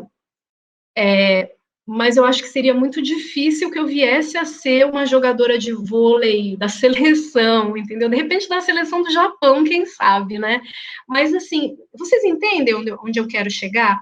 A gente tem limitações físicas também. Eu não vou dizer que elas vão impedir de chegar onde a gente quer. Só que, digamos que a gente sabe que para algumas pessoas algumas coisas são mais fáceis, para as outras nem tanto. Então, por isso que eu estou falando que tem muitas variáveis em jogo. Então, não é essa coisa pronta. Olha só, o mapa está dizendo isso, ó, não tem jeito. Não, depende de como você vai lidar com isso dentro daquelas condições, tá? Então, como eu falei, cada mapa, ele é diferente, porque, então, a gente tem pessoas diferentes. Então, você não tem dados suficientes e igualmente estruturados para você ter comparações confiáveis. Isso é o mesmo que ocorre nas ciências humanas atuais, e eu boto aqui, por exemplo, a psicologia, porque, como eu falei, eu faço pesquisa de psicologia desde os anos 90, quando eu era aluna, ainda com essas bolsas, né, CAPES, CNPq, já fiz mestrado, doutorado, então, assim, a pesquisadora, né, já fui orientadora também, de pesquisa, então, a pesquisa das ciências humanas, ela realmente é muito voltada para esses dados mais subjetivos. Por quê? Porque quando você vai analisar o ser humano não é um pedaço de um objeto, como eu falei, que ele tem dados objetivos com largura, peso, quer dizer, a gente até pode se pesar e se medir, mas eu estou falando de ciências humanas no sentido quer dizer, as ciências humanas não vai ficar medindo a altura nem o peso, isso já pertenceria às ciências da saúde, né? Inclusive, tem gente que considera a psicologia em um pouco da sua área também como ciência da saúde, mas no seu lado humano da coisa, nesse sentido mais do comportamento, né, desse lado mais subjetivo, você não tem como medir. E aí eu cito a psicanálise é aceita nas universidades, mas a psicanálise, como a astrologia, ela não é ciência nesse sentido empírico, porque a psicanálise freudiana, né, o Freud, ele criou essa denominação do inconsciente, e que hoje nós aceitamos, olha, porque é o inconsciente, mas alguém já foi lá e botou a mão no inconsciente? Alguém já mediu o inconsciente? Se é grande, se é pequeno? A gente não consegue botar isso em dados empíricos, mas a psicanálise encontrou o seu espaço. E eu entendo que a astrologia, ela, aí, eu estou falando de mim, né, que eu entendo, né, que a astrologia, eu acho que ela tem um espaço atualmente dentro deste conhecimento, nesse conhecimento mais humano. Porque você em pesquisa, você analisa um objeto, e se esse objeto ele é subjetivo, você não pode usar critérios objetivos para analisar um objeto subjetivo, que é o humano. Eu não sei se fica complicado o que eu estou falando. Para quem entende de pesquisa, eu tenho certeza que deve estar bastante claro, né? Mas para quem não entende, resumindo a história, é assim: não se analisa algo subjetivo de um ponto de vista objetivo, porque dá conflito. É a mesma coisa você fazer o inverso, você querer analisar subjetivamente um robô. Ai, será que o robô está cansado? Será que ele está triste? Vamos fazer uma análise disso? Ninguém faz, porque a gente já acha absurdo de antemão. Só que as pessoas fazem isso ao contrário. E a psicologia, no seu início, com a escola behaviorista, eles analisavam só o comportamento, eles ficavam medindo o comportamento. E a gente, na faculdade de psicologia, no primeiro ano, vai para o laboratório e começa a medir o comportamento do rato. Quantas vezes ele apertou a barra, quantas vezes ele bebeu água. Era um tipo de psicologia que existe ainda hoje para tentar se encaixar nesse modelo empírico. Mas hoje a gente tem esses modelos mais modernos, mais subjetivos, e que tem um outro tipo de construção, e eu entendo que a astrologia entraria nisso. Como a gente está com um tempo curto, eu vou correr um pouco, mas pelo menos eu já consegui concluir o que eu gostaria de passar para vocês, que é o que eu entendo pela astrologia como ciência. Ela, para mim, se encaixaria aí nas ciências, nesse modelo mais de ciências humanas, tá? Mas vamos prosseguir aqui, porque eu vou apresentar algumas pesquisas que já foram feitas fora do Brasil, em universidades, inclusive, tentando buscar esse empirismo. Então, aqui eu já falei que a ciência vai mudando, né? Ela tem revoluções científicas, né? E elas vão transformando os critérios, né? Aqui eu falo um pouco o que é, né? Os critérios de uma pesquisa empírica, que eu acho que eu, né, já falei um pouquinho, mas como eu falei, validade, prova científica, que é uma criação humana, como tal, pode mudar. E é o que eu ia falar, o método das ciências humanas é muito mais baseado em dados qualitativos do que quantitativos, né? E que eu também não vou conseguir me aprofundar aqui, porque não é um curso de metodologia científica, né? Mas é só para vocês ficarem com a informação. Então, o método, ele deve ser sempre adequado ao objeto de estudo, que eu já falei, né, e aquela conclusão que eu tive, que fica muito difícil você analisar um homem, que é subjetivo, através de uma metodologia objetiva. E no caso da astrologia, o homem ainda em relação aos astros. Então, olha a viagem, fazer isso de forma empírica, mas teve quem fez pesquisas desse tipo, e vamos lá, né? Então, aqui eu digo, todo prognóstico astrológico trabalha forçosamente com probabilidades estatísticas. No entanto, em qualquer estudo que envolva o ser humano, sempre a parte subjetiva estará presente e não vai poder ser negada. Isso não vai invalidar a pesquisa. a pesquisa nesse sentido. Então, o ideal é manter, ao invés das quantificações, como eu falei, as pesquisas qualitativas, né? Então, aqui eu vou começar a falar um pouquinho, então, dar os exemplos, né? Cadê? Então, historicamente, nós temos aqui eu vou falar bem rápido mesmo, que agora eu estou vendo aqui, a gente tem 5 minutos. Vamos lá. São pesquisas conhecidas, primeiro do Schwarznaer e Kraft, no início do século XX.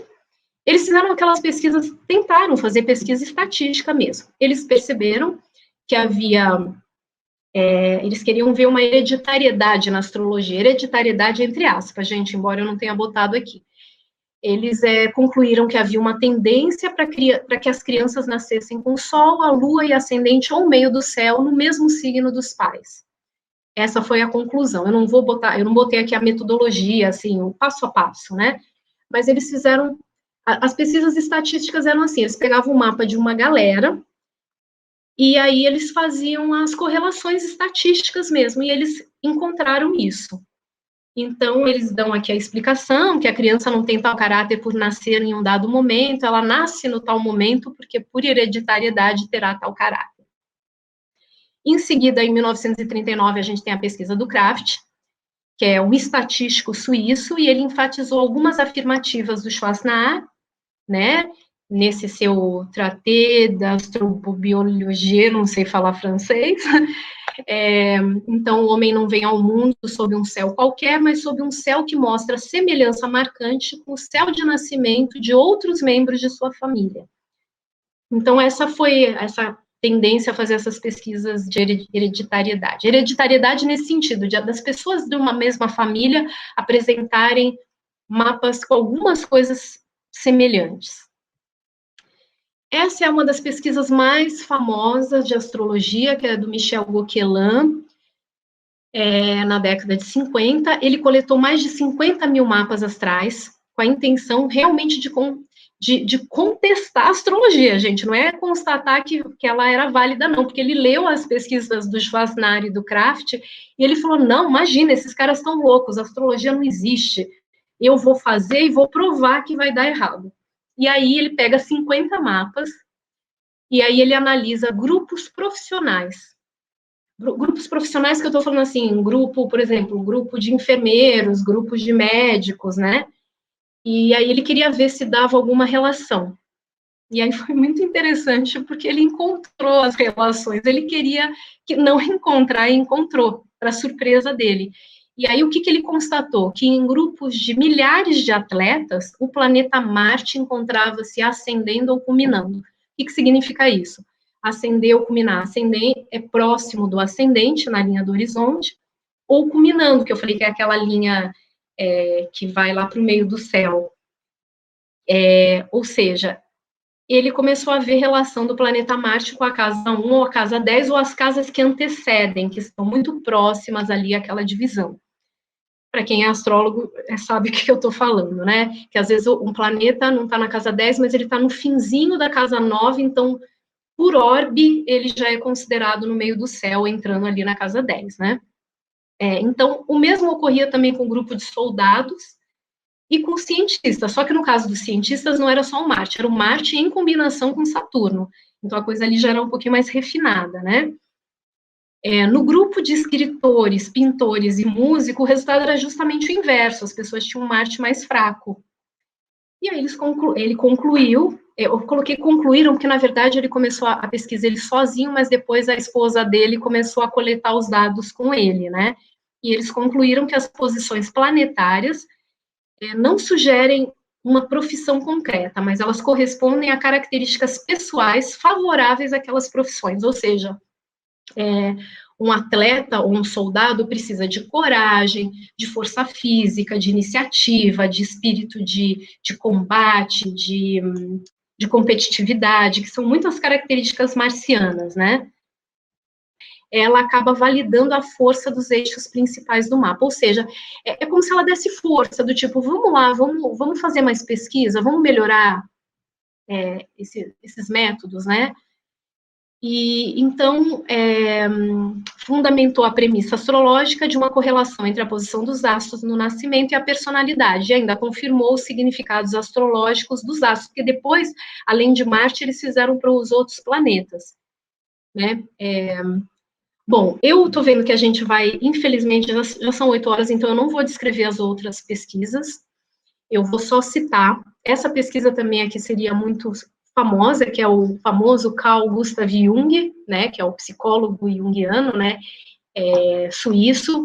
Ele fez também uma pesquisa estatística, e é muito famosa, está dentro do livro dele, das obras completas, que é Sincronicidade, que ele também encontrou correlações. Isso aqui também eu vou passar para frente.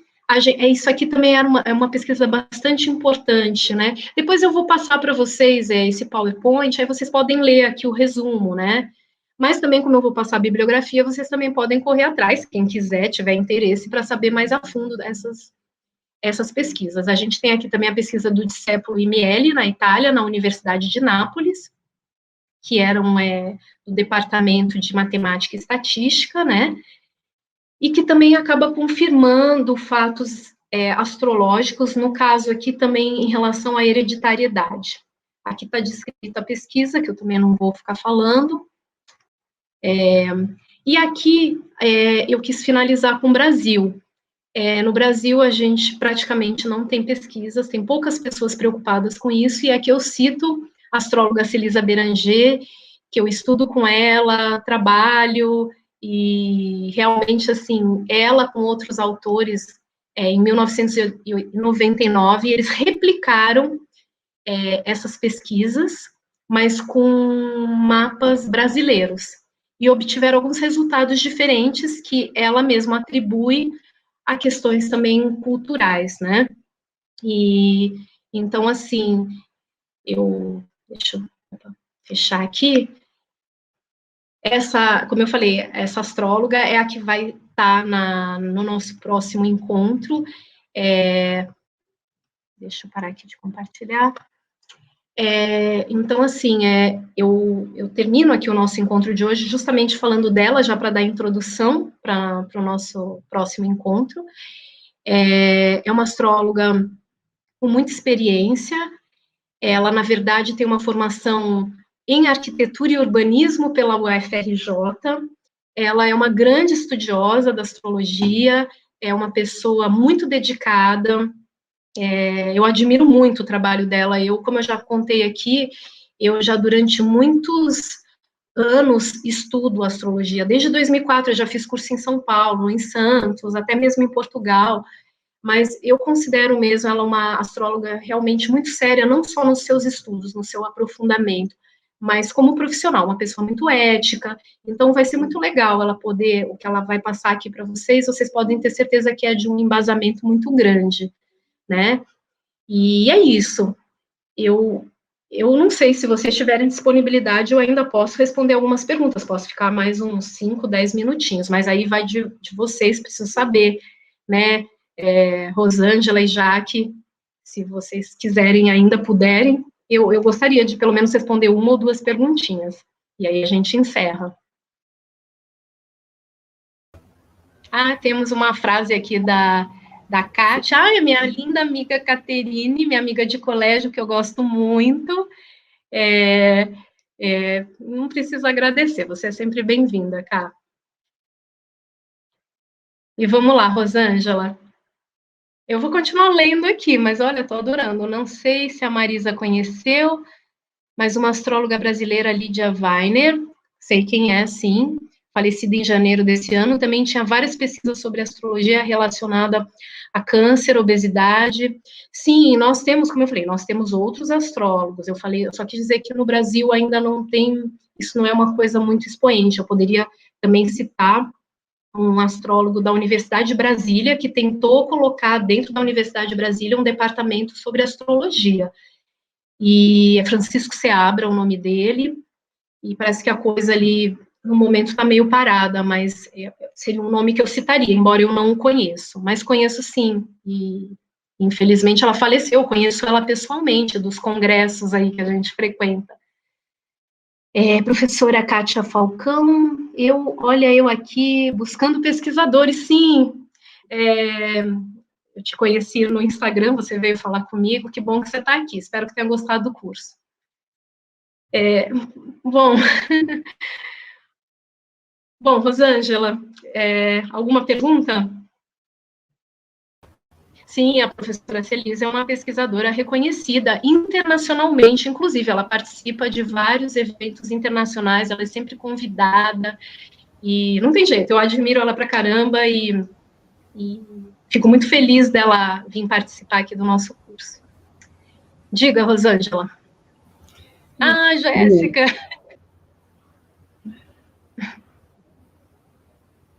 Raimundo, te felicitando. Sim. Eu já estou vendo que não vai ter pergunta. Aí, agora são a maioria aqui te parabenizando, dando os parabéns, né? Então, né? Isso. Então, tá ótimo, tá ótimo. Ai, que bacana, Miguel, você continua aqui. O Miguel, para quem não sabe, é o nosso professor de física, um dos professores de física do IFRJ, que bom ter a sua presença aqui ainda, né? Porque o meu público-alvo desse curso, embora eu tenha aberto para todo mundo, são pessoas leigas, de preferência da área acadêmica, que no fundo é a minha área, né, de formação que eu trabalho até hoje, mas eu acho legal trazer também esse outro conhecimento, né? Então eu vou encerrar, porque eu acho que não tem mais pergunta. Não tem. Gente, eu vou ler todos os comentários de vocês, assim, acabando aqui, depois eu acabo sempre lendo, porque eu sou super curiosa e fico muito feliz com os elogios que, inclusive, eu tive na primeira aula. Eu quero também agradecer a Silvia. A Silvia é uma querida amiga da astrologia, né, do grupo de astrologia. Minha prima Márcia, que eu adoro, é minha prima mais velha, a gente passou a infância toda brincando. Muito bom ter você aqui junto. Beijo. Gabriela... Não acredito que não peguei essa resposta. Gabriela, a gravação vai ficar disponível, você pode ouvir de novo a aula, tá bom? E é isso, gente. Já que eu gostaria... não para de aparecer. Grisê também, queridíssima. Obrigada, Marisa, por compartilhar seus conhecimentos, excelente. Muito obrigada também, Grisê. Você veio também conversar muito comigo. A Grisê, assim, depois do curso, aí ela veio também dar as opiniões dela, que é uma pessoa super aberta, faz vários cursos, muito interessada também. E ela também ajudou muito a divulgar aqui esse curso. Obrigada. Bom, eu vou pedir, então, para a Jaque aparecer também aqui junto, ficar aqui nós três, porque eu quero... deixa eu botar você aqui. Opa. Eu não sei como é que faz para desaparecer, continua aqui o comentário da Grisê, mas pronto, fica aí. Eu estou chamando vocês duas agora. Não, pode tirar. Eu quero agradecer primeiro ao público por ter continuado aqui nessa segunda aula, embora muitas pessoas me avisaram que não conseguiriam estar hoje, principalmente o pessoal da astrologia, porque tem um grupo que está tendo aula agora. Então, eu já sabia que a nossa turma hoje ia ser um pouquinho menor, mas também todos já sabem que o curso está sendo gravado e que a gente vai disponibilizar para vocês. Tudo ou está no Google Classroom, mas vocês também estão recebendo por e-mail, tá bom? E vocês também podem se comunicar ali pelo e-mail. Depois eu também vou deixar o meu e-mail pessoal para vocês, tá bom? Então, quero agradecer a presença, em especial agradecer Jaqueline, minha super querida amiga do IFRJ, e a Rosângela também, muito querida, que eu gosto muito. Então, assim, não foi à toa, né, que eu escolhi vocês duas do IFRJ para estarem aqui comigo. São pessoas muito especiais.